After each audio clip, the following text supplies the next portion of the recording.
Let's talk some sports, baby.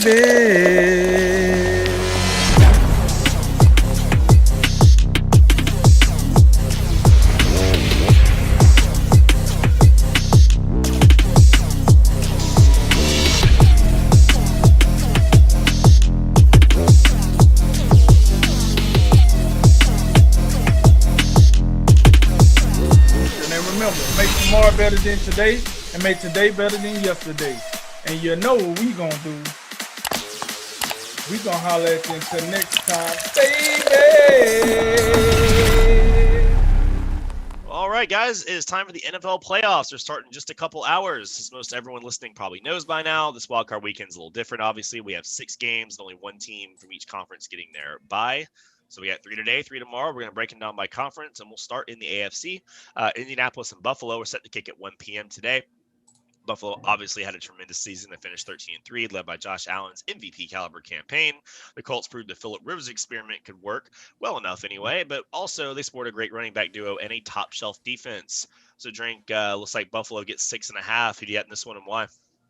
I'm not mad at the odds. I'm not mad at Buffalo 6.5. And the only reason I'm not mad because you don't listen. The Colts have a very good defense. I'm not denying that whatsoever. If I had a question, it'll probably be, if Buffalo start getting some pressure on Phillip Rivers. We know this. Here's what we know. Phillip Rivers ain't moving nowhere. And I mean nowhere, unless one of his kids walk on the field. Outside of that, he ain't moving out of the pocket. He ain't doing nothing. So once that pass rush start getting to Phillip, I could see him getting stagnant. And then I don't know if he got enough help on the wide receiver core. I mean, they cool, but T.Y. Hilton, I haven't heard from him since 1993.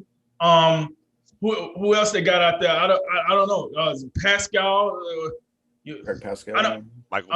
Michael Pittman Jr., second round pick, I think.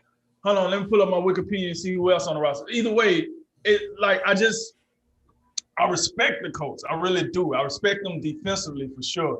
Offensively, with Buffalo playing with the confidence that they've been playing with lately, I like the 6. I mean, it's an NFL game. The Colts they're professional. I think this game could be close.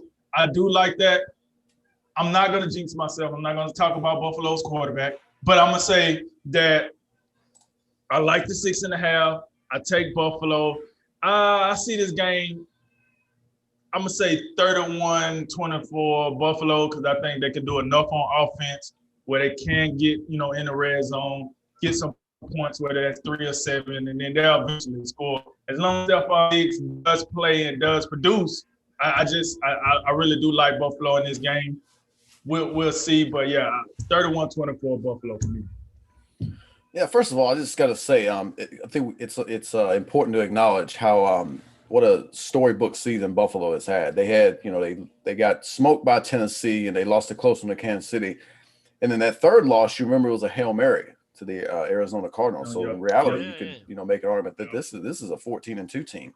Mm-hmm. But even so, I think this is perhaps the most interesting game in the AFC this weekend, and because Indianapolis, I mean, at the last wild card team in, I would say I would make an argument they're the best wild card team, the best road wild card team that we'll see this weekend. And I think Drink's concerns about Phillip Rivers feeling the pass rush they're absolutely valid. But Indianapolis, they got a formula to come in here and get this done, and it's just quite simply run the ball and play defense. They can establish the run if they can get Jonathan Taylor moving behind Quentin Nelson and the rest of that offensive line. Control clock, limited possessions for Josh Allen, keep him out of rhythm. The same exact formula that Notre Dame would need against Alabama. Obviously, they couldn't execute it, but I think Indianapolis is capable. And Indianapolis, to maybe some people's surprise, their defense has been, top, like you say, top shelf most of the season. Now, I'm not sure if they're, capable of doing enough against Buffalo because Buffalo's been quite explosive this year. But I think Indianapolis has a formula. They have Phillip Rivers, despite his age and his immobility, he's still got the experience. He's still going to bring that veteran savvy. And from inside the pocket, he can still sling it, as much as we don't, as much as I personally abhor that throwing motion, he can still get it done. I think it is going to be tough throwing the ball, outside the numbers, whether it's T.Y. Hilton or Michael Pittman. We know Tre'Davious White is going to be on one side of the field doing his thing. Their safeties are excellent, Jordan Poyer and Micah Hyde. They have that going for you. But I think Indianapolis could have an advantage up front running the football, and I think they will. And I like Indianapolis. I like Indianapolis in this game in a close one. Bit of an upset. I like it. Okay. Yeah, I can't be that adventurous. I saw the Colts twice this year. That they're solid. I mean, they really are. I think that you look at top to bottom, they've really built a great roster. They offensive line, they've invested so much into it. In turn, they're running the ball like crazy. And Jonathan Taylor, just every game the season's gone on, he's gotten better and better and better. He snuck into the top, I think 5 in rushing or so just in the last few weeks of the season. He ended the year 200 and whatever million yards against Jacksonville, but hey, that's not that impressive. But it is impressive in some ways. But I'll say that I don't know. I just feel like this Buffalo team, this is the team that is going to go. I feel like besides the talent they have, but you have your quarterback's finally figured it out, and these guys are just playing that really great team. They got all that momentum going for them. They've been together for a few years now. Everything's clicking, and teams like that are scary in the playoffs. So I'm leaning Buffalo here. But I don't think by any means this is going to be just, a walk in the park. So I would take Buffalo, but I probably wouldn't take the points. I'd probably, take it more of a 3-point, game or so. All right, let's go ahead and move on. Next up is Baltimore taking on Tennessee at 1 p.m. on Sunday. The Ravens definitely stumbled some this season, but they've also dealt with some heavy issues with COVID-19 more than once. Once healthy, they were able to win 5 straight games and get into the playoffs. The Titans are obviously carried by Derrick Henry's 2,000-yard season. They have some very impressive wins, but also a fair share of blowout losses. So, Jay, who's got this rematch from last year and why? This is I think we touched on it very briefly in the last show. This is a must game. This is a must game for Baltimore for multiple individuals. John Harbaugh, newsflash, you can't come out here 2 years in a row and let Mike Vrabel just eat your lunch, so to speak. You can't have that happen. Lamar Jackson, you can't let Ryan Tannehill do this to you, again. And then the Baltimore defense, led by, I believe it's still Wink Martindale over there. You're really going to let Derrick Henry just stiff arm your defense into oblivion again?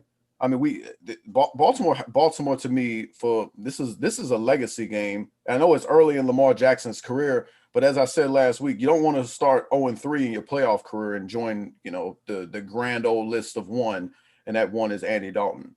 You don't want to join that list. And I think so. First of all, much like they couldn't last year, they could not stop Derrick Henry, and that set up everything else. Ryan Tannehill just gets to relax back there in his office chair, just like we are, just sitting in his office chair. Doesn't have to do much of anything. He can throw for 70 or 80 yards, and that's all it is. Derrick Henry will run for 200. He'll use Earl Thomas as a lead blocker. I mean, we know Earl ain't there no more, but that's what happened. And but I mean, that's first and foremost. Baltimore has got to come out. I don't care what they have to do. But they have to, if 8 in the box don't work, put 9. And you gotta have some trust in your corners out there. Marcus Peters and Marlon Humphrey, Jimmy Smith. You're gonna have to rely on them to win one-on-one matchups against AJ Brown, or at least be competitive and not let those guys, AJ Brown and Corey Davis, just run wild. Derrick Henry has to be stopped first and foremost. And then on the other side, the big thing I think Baltimore should take comfort in is this Tennessee defense is not good. So Baltimore should be able to move the ball at will.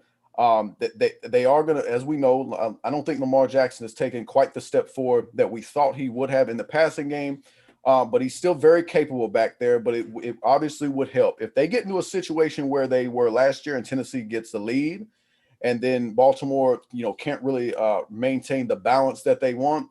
Then that'll be control. They'll be in some trouble, much like they were last year. So I think it's absolutely critical Baltimore gets off to a fast start so they can maintain some semblance of balance and make Ryan Tannehill sling the football from the pocket. I think whichever team gets out to a lead and puts pressure on the other team and makes them, rely more on their quarterback throwing the football, I think that's the team that'll win this game, and I think it is Baltimore. Yeah, here's the deal. I agree with Jay. This game is going to be a total opposite from last year. But I think Baltimore going to go ahead and handle Tennessee. Here's why. We have to remember last year, one of the mistakes I really do think Baltimore made last year was they set Lamar Jackson down too long before the playoffs started. And when you got a young player, repetition is very paramount. Like, it's very proven. They need that. This year, you got a different Lamar Jackson, though. You got more of a veteran, been around for a little while, know how to handle the situation. And plus, he has a lot of pressure. Well, Baltimore has a lot of pressure on them this year that they didn't have in the last 2 years. The first year was, oh, man, they made the playoffs with Lamar Jackson. Oh, what a wonderful story. Second year is like, oh, he's the MVP, electrifying, but he didn't get enough help. Third year, you don't get none of those excuses. Either you get it done or somebody's out the door at the end of the season. That's just the bottom line. And I think Baltimore has too much going for them in this game to lose. Honestly, the line set at 3. I mean, I would have rather seen the line set at like 7 or more, because this, Jay said it, this D line for Tennessee is awful. I don't care how much money they spent in the offseason. Hey, I hope you got your receipt. Return it back to the store, because this D line is terrible. And there's no way I see them stopping. I don't know. I see Lamar Jackson. I see Gus Edwards. I see J.K. Dobbins. Maybe Mark Ingram might decide to show up. Listen, I think they're going to be able to run the ball as they want to. I'm looking at the DBs for, Tennessee, which they don't need them as much because Lamar ain't trying to hook up, Marquise Brown all that much. But, you still got to worry about Dez Brown. You still got to worry about Mark Andrews. You still got to worry about the other tight end. I forgot his name. But you got to worry about that short intermediate game. And I just think Baltimore is going to turn into the team that they were last year, where they were just cooking folks. Tennessee don't have the defense. All you got to do is stop Derrick Henry. Because, hey, let me go to Tennessee for a minute. Let's remember this. Tennessee punched everybody in the mouth by surprise last year, I think. I don't think we knew how good Derrick Henry was, but I don't think people really soaked it in how good he could be in the postseason because of that style of play. Now that's not a surprise no more. Nobody that's watching the NFL playoffs this year will be surprised when they see Henry line up on that field. What we will be surprised if Baltimore don't do something to stop him. That's what we'll be surprised. Listen, Tannehill has not shown 1 ounce of confidence to make you think that he can go out and win this game. I'm sorry. I mean, maybe he might do. I don't think he can go out and win this game for you. And just like Jay said, you have the cornerbacks to play one-on-one with the A.J. Browns and the Corey Davidson and the tight end, John. Like, you have the personnel. So all you got to do is really I know this sounds crazy from a guy sitting in his office chair, as Jay say, but all you really have to do is stop one guy. Now, you stop the one guy, you should be able to win this game handily, because they can't stop you. They shouldn't be able to stop you on offense. They really shouldn't, because you should be able to run that thing right up the middle every second play, control the clock, and take it to the crib. So I like Baltimore in this game. I like Baltimore in this game by 7+. So I'm going to say, I think Baltimore put up like, I'm going to say 38. Like, I see Baltimore putting up like 38 in this game. I see Tennessee. I think the game becomes uncompetitive at some point. So then Tennessee play a lot of catch-up ball. They come back in. They put up. I think they put up somewhere in the 30s to make it close. But I see Baltimore controlling this game. I see this game getting out of hand, and I'm going with the Ravens on this. Oh yeah, a couple more quick points before Cody jumps in. You got to remember, Tennessee, as they had last year, they don't have their great offensive tackles. We know Jack Conklin went to Cleveland, and Taylor Lewan is out for the season, so they don't have those guys to assist Derrick Henry. Just chewing up the rushing yards. And then the last thing, Baltimore they are on a hot streak. They won 5 games in a row. I know the competition during that stretch was not that great, but keep this in mind as well as we move forward. The best point differential in the entire NFL it's not Kansas City, it's not New Orleans, it's not Green Bay, it's not Buffalo, it's Baltimore at +165. Yeah, that's actually interesting. I thought you were gonna say Tennessee, and I'm like, nah, there's no way. They've been blown out too much. These teams met in the regular season, and the game went to overtime. It was a Tennessee 30-24 win. And I think that you look at this box score, and there's a lot of things you could take away. You know, Derrick Henry did his thing. He did have 28 carries for 133 yards and a touchdown. Baltimore, it was a lot harder for them to run the ball. They had to run it 33 times for less yards and one touchdown. So I think this was some of Baltimore's still like kind of Corona hangover sort of game. They had a lot of guys in and out, if I remember. But the bottom line is I think the Ravens are a better team because Tennessee's defense is awful. I mean, they're not good at all. And it's caused them to lose some games like real big. And I think, Jay, you were right when you said that whichever team can get out to a lead and then kind of hopefully sit on it is who you think would win it. But I think this is going to be a lot of points scored in this game. I think that Tennessee's offense is good enough to figure it out. And you would think Baltimore's defense would be a little bit better than they are. Like, I thought they would be like a top defense. They're good. They're running around like about the top 10, give or take, which stat, but they just don't. When I think of the Baltimore defense this year, I don't think of, oh, that's one of them Ravens defense. Just like, oh, yeah, they're pretty good. So I think that, you're going to see a whole lot of points scored in this one. I have no doubt. I'm going to trust that the Ravens will run their momentum and they'll get this win, but it could be real. This one's going to be no one's close. And again, Derrick Henry's that dude, man. 2,000 yards. We were talking about the pre-show. 2,000 yards, 17 touchdowns. He's in one of two company that's ever done that with 2,015 plus. I mean, he's been another difference maker. And in the playoffs, that guy is not fun to play against. So I got Baltimore, but yeah, this is another one that's like, man, it's going to be close. All right, we'll go ahead and wrap it up. Finally, Sunday at 8:15, it is an AFC North battle between Cleveland and Pittsburgh. The Browns are in the playoffs for the first time since 2002, thanks to Mayfield's improvements and great coaching from Kevin Stefanski. However, Stefanski won't be coaching Sunday due to COVID. They'll take on the Steelers, who started red hot, winning their first 11, but injuries sort of brought them back to earth in the last 5. These teams split their series in the regular season, but Week 17, Pitt was resting a lot of starters. So, Drink, can Cleveland pull off the upset? Before we get to that, we got a question for you. So who's taking Stefanski's spot as the head coach? Who's going to be the interim head coach? Yeah, I'm not 100% sure. Great question. Can we get the research department? Yeah, we'll get going on that. Yeah, go ahead. And the reason I bring that up is because it's a very important part. I see Cleveland kind of unraveling without Stefanski. Here's the deal. This Cleveland team, outside of Austin Hooper and Jack Conklin and a couple of pickups, this team, as far as player personnel, they're pretty much the same team that was last year. And the only major difference that they got this year was they hired a different coaching staff. With Stefanski in there, he seems to be getting the job done as the adult, as the leader. And I like it. Now you don't have him in your most important moment. I don't trust Baker Mayfield like that. I just don't. I think he might get a little loose. He might, start pulling some Wild Wild West crap and do what he want to do, and it can possibly unravel them. But my problem with that take is they playing the Pittsburgh Steelers. And we know how the Pittsburgh Steelers get down this year.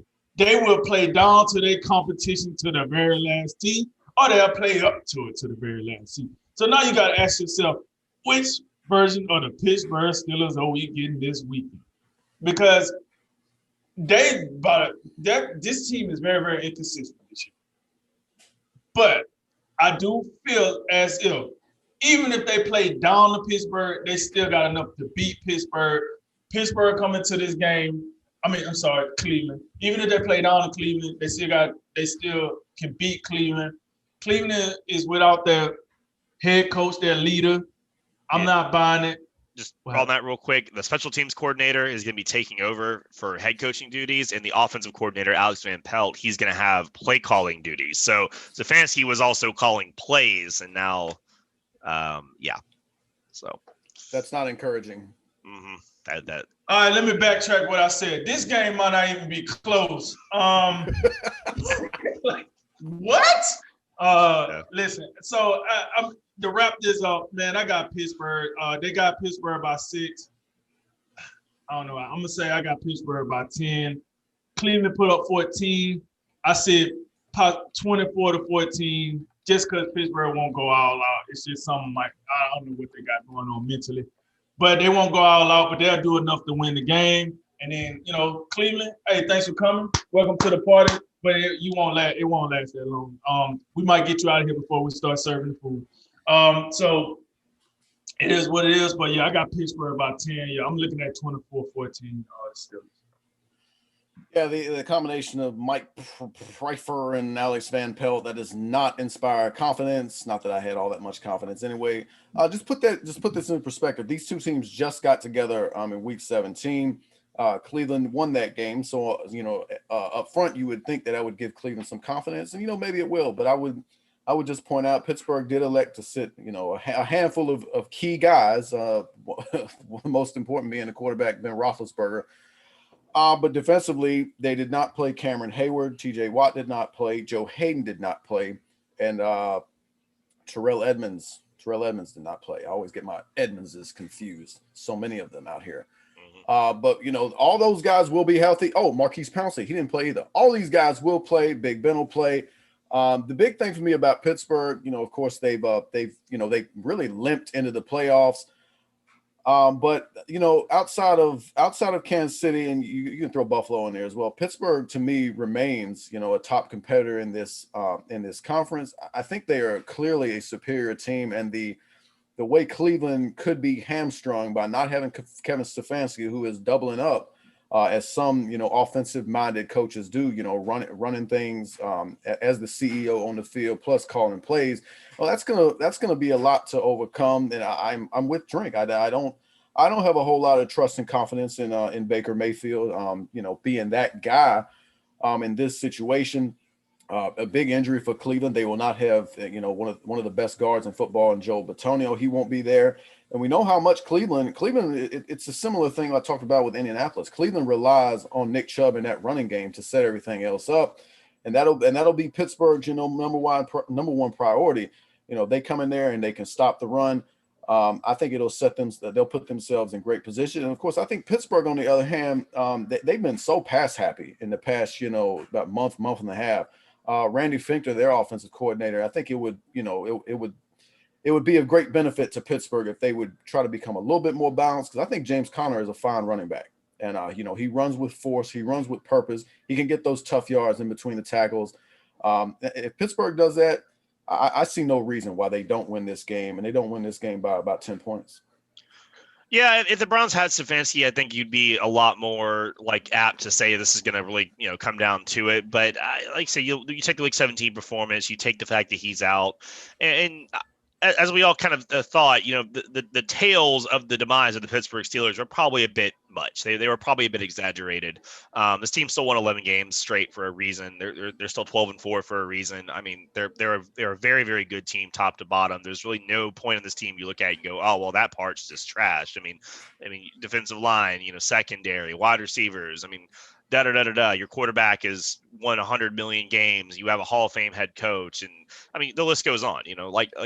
The Steelers should be a team that gets better in the playoffs, not gets worse. And I don't know. A team like Cleveland is still a little volatile. They started calming down. They started really kind of growing up, but have they grown up enough to really come in here and win a game? And the Browns are 20-1 at Heinz Field. It's in the stretch where they haven't been making the playoffs. I mean, it's not a fun place to be, especially in the playoffs. There aren't many teams that come in there and win. So, yeah, I'm going to agree that Pittsburgh probably handles this game, and they probably cover the spread. And it's unfortunate for Cleveland, but hey, you made it. So just something to build on and go from there. But yeah, I got to think the Pittsburgh Steelers are going to handle this game fairly easily.